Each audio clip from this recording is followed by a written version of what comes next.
ನೇಪಾಳದಲ್ಲಿ ಅರಾಜಕತೆ, ದಂಗೆ, ಗಲಭೆ, ಜೆನ್ಜಿ ಟ್ರೆಂಡ್.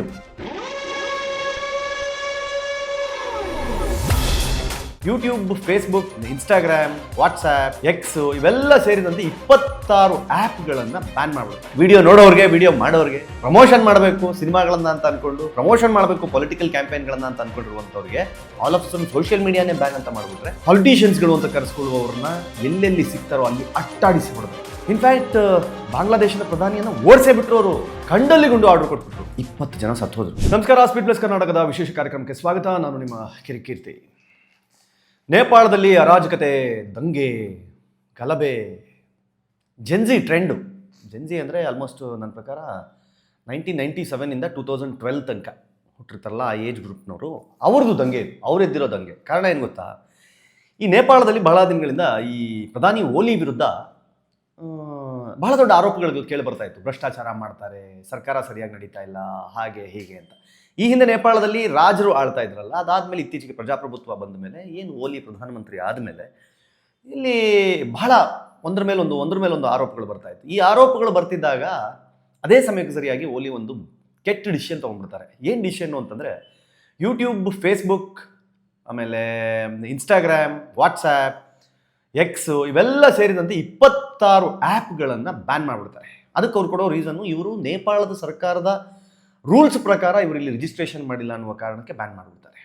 ಇದು ಅಲ್ಲಿನ ಜೆನ್ಜಿ ಏನಿದಾರಲ್ಲ ಅವ್ರಿಗೆ ತಲೆ ಔಟ್ ಮಾಡಿಬಿಡುತ್ತೆ. ನೀವು ಯೋಚನೆ ಮಾಡಿ, ಆಲ್ ಆಫ್ ದ ಸಡನ್ ನಾಳೆ ಬೆಳಗ್ಗೆಯಿಂದ ಇಂಡಿಯಾದಲ್ಲಿ ಯಾವ ಆ್ಯಪ್ಗಳು ವರ್ಕ್ ಆಗಲ್ಲ, ಇನ್ಸ್ಟಾಗ್ರಾಮ್ ಇಲ್ಲ, ಫೇಸ್ಬುಕ್ ಇಲ್ಲ, ಎಕ್ಸ್ ಇಲ್ಲ, ಯೂಟ್ಯೂಬ್ ಇಲ್ಲ, ಏನಾಗ್ಬೋದು? ಬೆಳಗ್ಗೆ ಇದ್ದರೆ ಸಾಯಂಕಾಲ ತನಕ ರೀಲ್ ನೋಡೋರಿಗೆ, ರೀಲ್ ಮಾಡೋರಿಗೆ, ವಿಡಿಯೋ ನೋಡೋರಿಗೆ, ವಿಡಿಯೋ ಮಾಡೋರಿಗೆ, ಪ್ರಮೋಷನ್ ಮಾಡಬೇಕು ಸಿನಿಮಾಗಳನ್ನ ಅಂತ ಅಂದ್ಕೊಂಡು, ಪ್ರಮೋಷನ್ ಮಾಡಬೇಕು ಪೊಲಿಟಿಕಲ್ ಕ್ಯಾಂಪೇನ್ಗಳನ್ನ ಅಂತ ಅಂದ್ಕೊಂಡಿರುವಂಥವ್ರಿಗೆ ಆಲ್ ಆಫ್ ಸಡನ್ ಸೋಷಿಯಲ್ ಮೀಡಿಯಾನೇ ಬ್ಯಾನ್ ಅಂತ ಮಾಡಿಬಿಟ್ರೆ ಹೇಗಾಗ್ಬೋದು? ಅದೇ ಪರಿಸ್ಥಿತಿ ನೇಪಾಳದಲ್ಲಿ ನಿರ್ಮಾಣ ಆಯಿತು. ನೀವು ಯೋಚನೆ ಮಾಡದೇ ಇರೋ ರೀತಿಯಲ್ಲಿ ಇಡೀ ಜೆನ್ಜಿ ಏನು ಟೀಮ್ ಇದೆ ರೋಡಿಗಳದ್ದು ದಂಗೆ ಸ್ಟಾರ್ಟ್ ಆಯಿತು. ಕಂಡಲ್ಲಿ ಗುಂಡು ಆರ್ಡರ್ ಕೊಟ್ಬಿಟ್ರು. 20 ಜನ ಸತ್ತೋದ್ರು. ಹುಡುಗರು, ಯುವಕ ಯುವತಿಯರು ರೋಡಲ್ಲಿ ಶೂಟ್ ಮಾಡಿ ಸಾಯಿಸ್ಬಿಟ್ರು. ಸೊ ಇದು ಇನ್ನೇನು ನಿಲ್ಲಲ್ಲ ಅಂತ ಗೊತ್ತಾದ ತಕ್ಷಣ ಓಲಿ ಇಮಿಡಿಯೇಟಾಗಿ ಏನು ಹೇಳ್ತಾರೆ, ಇಲ್ಲ ನಾನು ಏನು ಬ್ಯಾನ್ ಮಾಡಿದ್ದೆ ಅದನ್ನೆಲ್ಲ ವಾಪಸ್ ತೊಗೊಂಡ್ಬಿಡ್ತೀನಿ, ಆಯಿತು, ಅದು 26 ಆ್ಯಪ್ ಬ್ಯಾನ್ ಇಲ್ಲ, ಬ್ಯಾನ್ ರಿವೋಕ್ ಮಾಡಿಬಿಟ್ರು. ಆದರೆ ಆಲ್ರೆಡಿ 20 ಪ್ರಾಣ ಹೋಯ್ತಲ್ಲ, ಭ್ರಷ್ಟಾಚಾರದ ಆರೋಪಗಳು ಇನ್ನೂ ಇತ್ತಲ್ಲ, ಅನ್ಯಾಯವಾಗಿ ನೀವು ತೆಗೆದುಕೊಂಡ ತೀರ್ಮಾನದಿಂದ 20 ಜನರನ್ನು ಬಲಿ ತೊಗೊಂಡ್ಬಿಟ್ರಿ ನೀವು ಅಂತ ಹೇಳಿ ಹಠಕ್ಕೆ ಬಿದ್ದು ಮತ್ತೆ ಆ ದಂಗೆಯನ್ನು, ಆ ಗಲಭೆಯನ್ನು, ಗಲಾಟೆಯನ್ನು, ಹೋರಾಟವನ್ನು, ಪ್ರತಿಭಟನೆಯನ್ನು ಮುಂದುವರಿಸಿದ್ರು.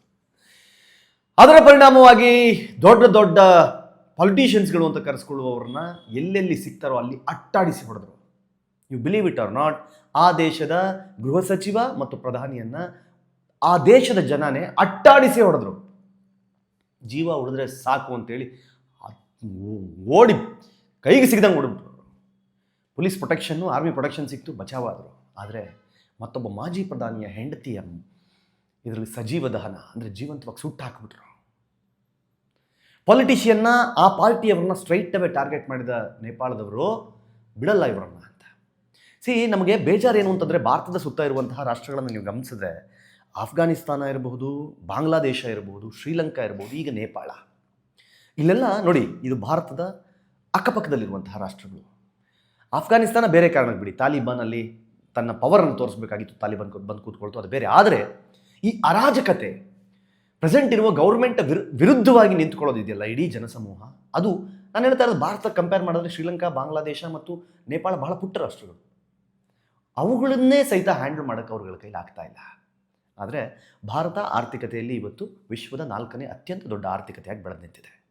ನಾನು ಹೇಳ್ತಾ ಇರೋದು ಪರಿಸ್ಥಿತಿ ಹೇಗಿದೆ ನೋಡಿ. ಏಷ್ಯಾದ ಬೇರೆ ಬೇರೆ ದೇಶಗಳನ್ನು ಕಂಪೇರ್ ಮಾಡಿದ್ರೆ ಆ ದೇಶಗಳು ಸರ್ವೈವ್ ಆಗಲಿಕ್ಕೆ ಎಷ್ಟು ಕಷ್ಟಪಡ್ತಾ ಇದ್ದಾವೆ, ಆದರೆ ಭಾರತ ಎಷ್ಟು ಗಟ್ಟಿಯಾಗಿ, ಎಷ್ಟು ಸ್ವತಂತ್ರವಾಗಿ, ಎಷ್ಟು ಪ್ರಬಲವಾಗಿ, ಎಷ್ಟು ಬಲಾಢ್ಯವಾಗಿ ನಿಂತಿದೆ ಅಂತ.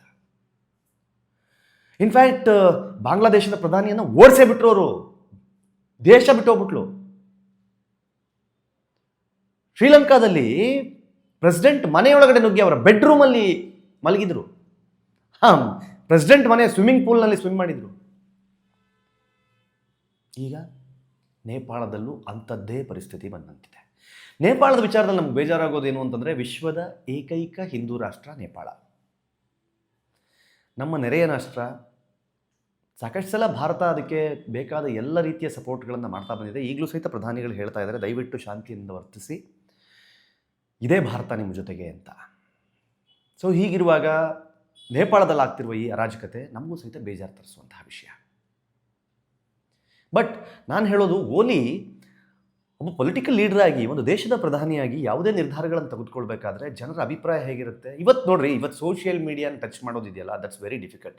ಈಗ ಚೀನಾದಲ್ಲಿ ಕೆಲವು ಆ್ಯಪ್ಗಳನ್ನು ಬ್ಯಾನ್ ಮಾಡಿದ್ದಾರೆ, ಇಲ್ಲ ಅಂತಲ್ಲ. ಕರ್ನಾಟಕ, ನಮ್ಮ ಭಾರತದಲ್ಲೂ ಸಹಿತ ಟಿಕ್ಟಾಕ್ ಬ್ಯಾನ್ ಮಾಡೋದು ನಿಮ್ಗೆ ಗೊತ್ತಿರ್ಬೋದು. But we had alternative. And at the same time ಇಲ್ಲಿ ಟಿಕ್ಟಾಕನ್ನು ಬ್ಯಾನ್ ಮಾಡಿದಾಗ ಚೀನಾದ ವಿರುದ್ಧ ಇದ್ದಂತಹ ಅಷ್ಟು ದೊಡ್ಡ ಎಗೇನ್ಸ್ಟ್, ಅಂದರೆ ಒಂದು ಎನಿಮಿಟಿ ಹಂಗಿತ್ತು.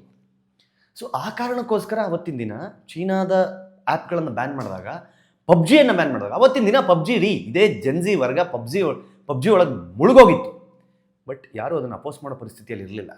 ಭಾಳ ಜಾಣತನದಿಂದ ಅದನ್ನು ಡಿಲೀಟ್ ಮಾಡಿಸಿದ್ರು, ಬ್ಯಾನ್ ಮಾಡಿಸಿ ಬಿಸಾಕಿದ್ರು. ಸೊ ಹೀಗಿರುವಾಗ ನೇಪಾಳದ ಪ್ರಧಾನಿ ಓಲಿ, ಮಾಜಿ ಪ್ರಧಾನಿ ಓಲಿ ಯಾಕೆ ಈ ತರಹದ ಒಂದು ತೀರ್ಮಾನವನ್ನು ತೊಗೊಂಡ್ರು ಅನ್ನೋದು ತುಂಬ ಯೋಚನೆ ಮಾಡಬೇಕಾದ ವಿಚಾರ. ಇನ್ನೊಂದು ಸಂತೋಷದ ವಿಚಾರ ಏನು ಅಂತಂದರೆ, ಇವಾಗ ಕರ್ನಾಟಕದಲ್ಲೇ VTUಯಲ್ಲಿ MTech ಮಾಡಿದಂತಹ KP ಶರ್ಮಾ ಓಲಿ ಹೋದ ಮೇಲೆ ಈಗ ಅಲ್ಲಿನ ಪದವೀಧರ ಮತ್ತು ರ್ಯಾಪರ್ ಬಲೇನ್ ಶಾ ಅಂತ, ಸದ್ಯಕ್ಕೆ ಅವರು ಕಠ್ಮಂಡು ಮೇಯರ್ ಆಗಿದ್ದಾರೆ. ಅವರು ಓದಿದ್ದು VTU ಅಂಡರಲ್ಲಿ, ಇಲ್ಲಿ MTech ಮಾಡಿದ್ದು. ಅವರು ಇವಾಗ ಪ್ರಧಾನಿ ರೇಸ್ನಲ್ಲಿ ತುಂಬ ಮುಂದೆ ಇದ್ದಾರಂತೆ. ಸೊ ಹಾಗಾಗಿ ಹೋಪ್ಫುಲಿ ಅವರಿಗೆ ಮುಂದಿನ ಪ್ರಧಾನಿ ಪಟ್ಟ ಸಿಗಬಹುದು ಅಂತ ನೇಪಾಳಿಗರು ಮಾತಾಡ್ತಿದ್ದಾರೆ. ಬೇರೆ ಇಂಟರ್ನ್ಯಾಷನಲ್ ಮಾಧ್ಯಮಗಳು ಸಹಿತ ಅದನ್ನು ಹೇಳ್ತಾ ಇದೆ.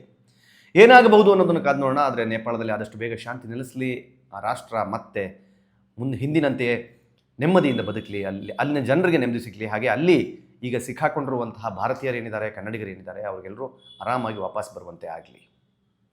ನೇಪಾಳದ ಈ ಪರಿಸ್ಥಿತಿ ಬಗ್ಗೆ ನೀವೇನು ಹೇಳ್ತೀರಿ? ಕಮೆಂಟ್ ಮಾಡಿ ಹೇಳಿ. ನೋಡ್ತಾ ಇರಿ ಸ್ಪೀಡ್ ಪ್ಲಸ್ ಕರ್ನಾಟಕ. ಇದು ನಿಮ್ಮಿಂದ ನಿಮಗಾಗಿ, ನಿಮಗೋಸ್ಕರ. ಮತ್ತೆ ಸಿಗ್ತೀನಿ. ನಮಸ್ಕಾರ.